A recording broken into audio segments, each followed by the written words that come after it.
नमस्कार दोस्तों। उम्मीद है आप ठीक होंगे। आज मुझे 2 विषयों पर आपसे चर्चा करनी है। स्टोरी मेरे पास 2 है, जिसे मैं आपके साथ शेयर करूँगा। पहली स्टोरी जो है, वो ये है कि आतंकवादी साजिद मीर, जो कि 26/11 के हमलों का एक तरह से मास्टरमाइंड था, उसको चीन ने यूएन में ब्लैक लिस्ट होने से मोस्ट वांटेड की लिस्ट में डालने से बचा लिया है। मतलब भारत चाहता था कि वैश्विक आतंकवादियों की सूची में शामिल हो जाए, लेकिन उसको चीन ने फिर से अपना वीटो पावर लगा के उसको बचा लिया। हालांकि भारत ने इस पर प्रतिक्रिया भी दी।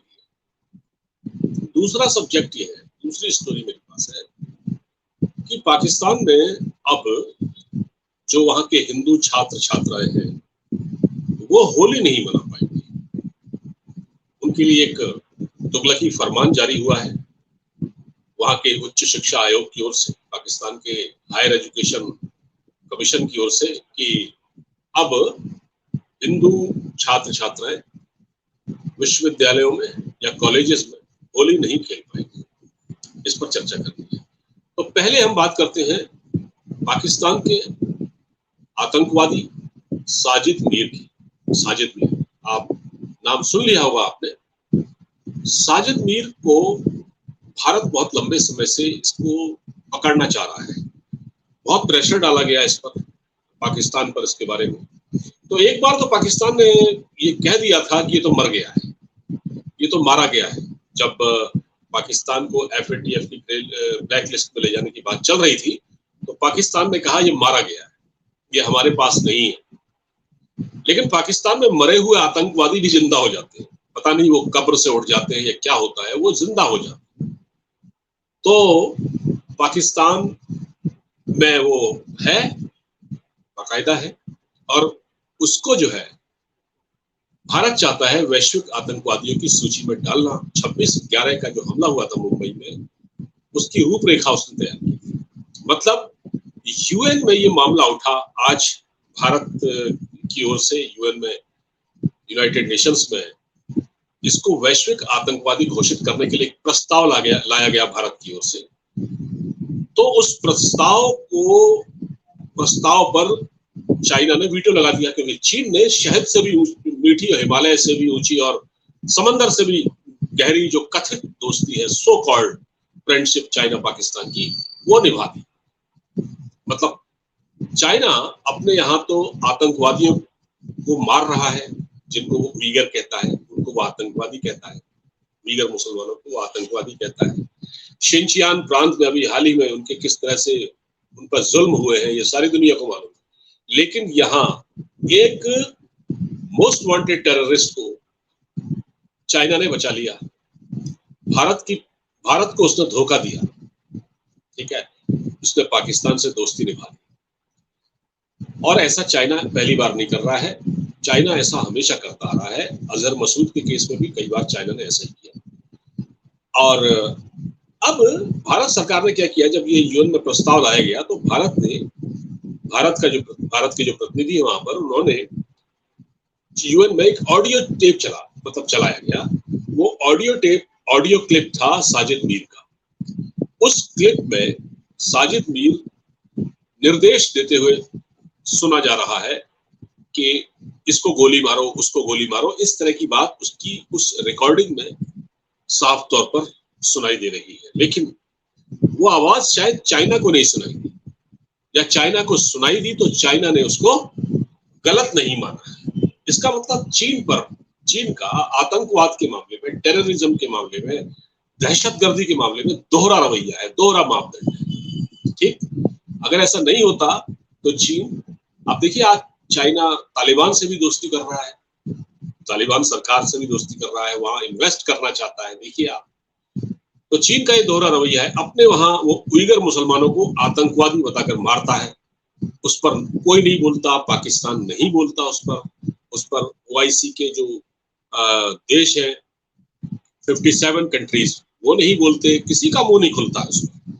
और आज उसने इस तरह से जो भारत पर हमला करने वाला भारत का एक दुश्मन दहशतगर्द, उसे चाइना ने बड़ी आसानी से वीटो करके बचा लिया, वरना वो वैश्विक आतंकियों की लिस्ट में शामिल हो जाता। ठीक, लेकिन वो ऐसा नहीं हो पाया। खैर, भारत सरकार इसके लिए प्रयास भी कर रही है, लेकिन भारत सरकार ने अपना हमारी सरकार की ओर से कमेंट भी आया है, उन्होंने एक प्रतिक्रिया दी और उसको बड़ा अफसोसनाक बताया है कि चीन ने ऐसा करके ठीक नहीं किया। अब भारत विरोधी दर्ज करा सकता है, इससे ज्यादा कुछ नहीं कर सकता है, और इसीलिए भारत संयुक्त राष्ट्र में स्थायी सीट की मांग कर रहा है। भारत अगर इसका परमानेंट मेंबर बन गया संयुक्त राष्ट्र का, तो उसके पास भी चाइना की तरह, अमेरिका की तरह वीटो पावर आ जाएगी, और फिर ये जो आतंकवादी है इनको निपटाना आसान हो जाएगा। देखिए, जब भारत को वीटो पावर का मसला भी यूएन में आता है, तब भी चाइना अड़ंगा लगाता है, क्योंकि चाइना को पता है, चाइना को मालूम है कि अगर भारत के पास वीटो पावर आ गई तो भारत और ताकतवर हो जाएगा, फिर हमारी हेकड़ी, हमारी दादागिरी नहीं चलेगी यूएन में। ये तो एक मुद्दा तो ये जिसको मैंने आपसे चर्चा किया। दूसरी बात ये है, आप पाकिस्तान पर चलते हैं। पाकिस्तान में एक डेवलपमेंट हुआ है, वो ये है कि अब वहाँ के उच्च शिक्षा आयोग ने कहा है कि वहाँ जो हिंदू छात्र छात्राएं हैं वो किसी कॉलेज में, यूनिवर्सिटी में होली नहीं मना सकते, होली का त्योहार नहीं मना सकते, और रंग नहीं फेंक सकते, लगा भी नहीं सकते, होली मिल भी नहीं सकते। तो एक पिछले दिनों असल में हुआ ये था कि कायदे-ए-आज़म यूनिवर्सिटी है लाहौर में, वहाँ कुछ छात्रों ने, कुछ तरक्की पसंद छात्र थे, उनकी कोई तंजीम है, उन्होंने एक होली मिलन कार्यक्रम रखा था, इसको मतलब कि कॉर्डियल रिलेशन के लिए हिंदू मुसलमानों के बीच में। लेकिन पाकिस्तान जैसे देश में जहाँ इतना ज्यादा कट्टरपन हावी है, एंटी हिंदू सेंटीमेंट है, हिंदू हेट के नाम पर पाकिस्तान बना 1947 में और इस्लामिक कंट्री बन गया और कट्टरपन के चलते चलते बर्बाद हो गया। तो अब ये जो ये फरमान आया है, तुगलकी फरमान, इसमें कहा गया कि हिंदू छात्र छात्राएं होली नहीं मना सकते, और तर्क भी कितना बेहुदा दिया गया है, उसके पीछे जो लॉजिक देखिए आप। फिर कहते हैं कि दुनिया हमको मानती नहीं है, दुनिया हमें हल्के में लेती है, हमसे कोई बात नहीं करता, हम तो दुनिया की अजीम कौम है, इस तरह की बात करते हैं पाकिस्तानी अपने क्षेत्र पर। लेकिन पाकिस्तानियों, सुनो जरा, आप ऐसा करके क्या कर रहे हैं? मतलब आपने क्या साबित करना चाहते हैं?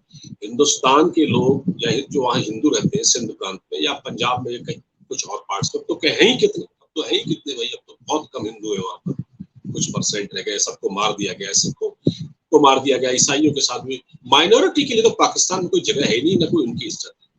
अब ये जो फरमान आया है उच्च शिक्षा आयोग का, ये कट्टरपंथियों के दबाव में आया है कि भाई हम आपको होली नहीं मनाने देंगे। इसके पीछे तर्क दिया गया है कि इससे जो है इस्लाम का नुकसान होगा, इस्लाम, पाकिस्तान की पहचान दुनिया में कम हो जाएगी, और ये जो हिंदू रीति रिवाज हैं या जो ये होली है, होली का जो त्योहार है जिसको प्रेम मोहब्बत और भाईचारे का त्योहार कहा जाता है, इससे खराबियां पैदा होंगी। और इसके पीछे तर्क दिया गया है कि ये एंटी इस्लाम है, ये गैर इस्लामी परंपरा है, और इससे पाकिस्तान का नाम खराब होता है दुनिया में। इस तरह का बेहुदा, बेतुका और मतलब क्या कहें, बकवास जो तर्क दे रहे हैं पाकिस्तानी, ऐसा लगता है कि ये लोग स्टोन एज में जी रहे हैं, ये लोग पत्थर के जमाने में जी रहे हैं। इनको पता ही नहीं है कि दुनिया कहाँ से कहाँ चली गई है, और इस कट्टरपन के चलते, मुल्ला मौलवियों के दबाव के चलते पाकिस्तान सरकार जो फैसला करती है, हालांकि सोशल मीडिया पर इसकी आलोचना हो रही है। कुछ लोग हैं पाकिस्तान में जो इस मसले को उठा रहे हैं, कुछ पत्रकार हैं जैसे आरजू काज़मी हैं, कुछ और लोग भी हैं जो इस पर बात कर रहे हैं कि ये गलत हो रहा है। अब आरजू काज़मी का मसला भी ये है क्योंकि वो भारत में सब्सक्राइबर सबसे ज्यादा है, और वो भारत में ही उनको ज्यादातर देखा जाता है, इसलिए वो भारत को थोड़ा सा एक तरह से खुश करने के लिए या भारतीय लोगों की प्रशंसा करती है, इस तरह के इश्यू वो उठाती है जिससे कि भारत के लोगों को लगे कि हाँ, हमारे लिए बोलने वाला भी, यानी हिंदुओं के लिए, हिंदू बिरादरी के लिए बोलने वाला भी पाकिस्तान में कोई शख्स है। इसलिए वो अपनी एक इमेज ऐसा बना के रखना चाहते हैं, और भारत में उनको काफी देखा भी जाता है, पसंद भी किया जाता है। तो कुछ तबके हैं, लेकिन वो बहुत कम है। पाकिस्तान में ऐसे जो सिविल सोसाइटी वहाँ की जो सिविल सोसाइटी तो वहाँ है नहीं, जो है उनकी आवाज नक्कार खाने में तूती की तरह है। उस वक्त एक आसमा जहांगीर हुआ करती थी, एक जमाने में उनकी एक आवाज थी, उसको भी फौज ने कई बार जेल में डाला, फिर बेचारी वो डेथ हो गई उनकी।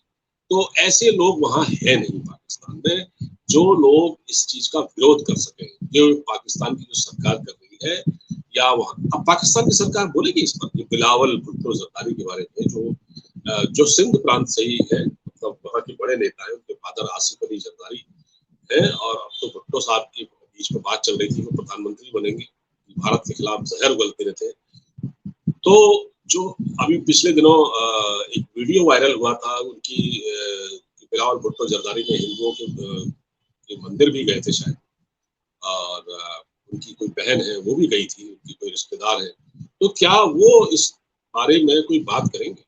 क्या वो इस मसले को, जो ये तो एंटी हिंदू हो गया ना मामला, तो क्या आप अपने प्रांत में, सिंध प्रांत में हिंदुओं को प्रोटेक्शन देंगे जो वहां पर फोर्स कन्वर्जन हो रहा है, जो लड़कियों का धर्मांतरण, धर्म बदल के उनका निकाह कराया जा रहा है, इस तरह की जो घटनाएं पाकिस्तान में बढ़ रही है, क्या बिलावल भुट्टो इस पर कोई जवाब देंगे? जो कायदे आजम यूनिवर्सिटी में हुआ, क्या उस पर कुछ वो बोलेंगे? उनको बोलना चाहिए। अगर नहीं बोलेंगे तो फिर पाकिस्तान में ऐसा ही चलता रहेगा। पाकिस्तान, मैं तो पाकिस्तान पर खासकर वीडियो बनाना भी नहीं चाह रहा था, क्योंकि चीन का एक मसला आ गया सामने। चीन ने जिस तरह से आतंकवादी पर वीटो किया, और फिर ये घटना मुझे लगी क्योंकि ये होली से रिलेटेड पाकिस्तान किस आधार पर भारत से संबंध अच्छे करने की बात करता है, जब वहाँ इतनी नफरत भरी हुई है हिंदुओं के प्रति कि आप होली भी नहीं मनाने देंगे, तो फिर ये है कि संबंध कहाँ से सामान्य होंगे। और जो लोग फिर हिंदू, जो हमने देखा अक्सर यूट्यूब पर कुछ लोग हिंदुस्तान पाकिस्तान के अच्छे संबंधों के लिए बड़ी उसकी तरफदारी करते हैं, तो ये संभव नहीं है, क्योंकि ये वो लोग, ये अच्छे संबंधों के लिए भारत पाकिस्तान को करीब लाने की वो बातें वो लोग करते हैं दरअसल जिनकी पाकिस्तान में कोई से नहीं है, जिनकी कोई आवाज नहीं है, ठीक है, जिनकी कोई आवाज नहीं है। आवाज किसकी है वहां पर? कठमुल्लों की, जो मुल्ले हैं, मौलवी हैं, तारिक जमील जैसे, है ना, ये जो मौलाना है पाकिस्तान में, उन जैसे लोगों की वहाँ आवाज है। वहां पर कौन? शहबाज शरीफ की क्या हैसियत है? कोई हैसियत नहीं है। इमरान खान की कोई हैसियत नहीं। आज पता लग गया इमरान खान को कि वो क्या है। फौज है वहां पर, और फौज के कंट्रोल से भी ये मुल्ला मौलवी वहां बाहर हो चुके हैं। तो देखना है इस पर पाकिस्तान का क्या रिएक्शन आता है आगे, क्या इस पर कुछ रोक लगती है, ये सिलसिला ऐसे ही चलता रहेगा। इस वीडियो को ही रोकता हूँ, इसको शेयर कीजिएगा। अब इजाजत दीजिए, नमस्कार।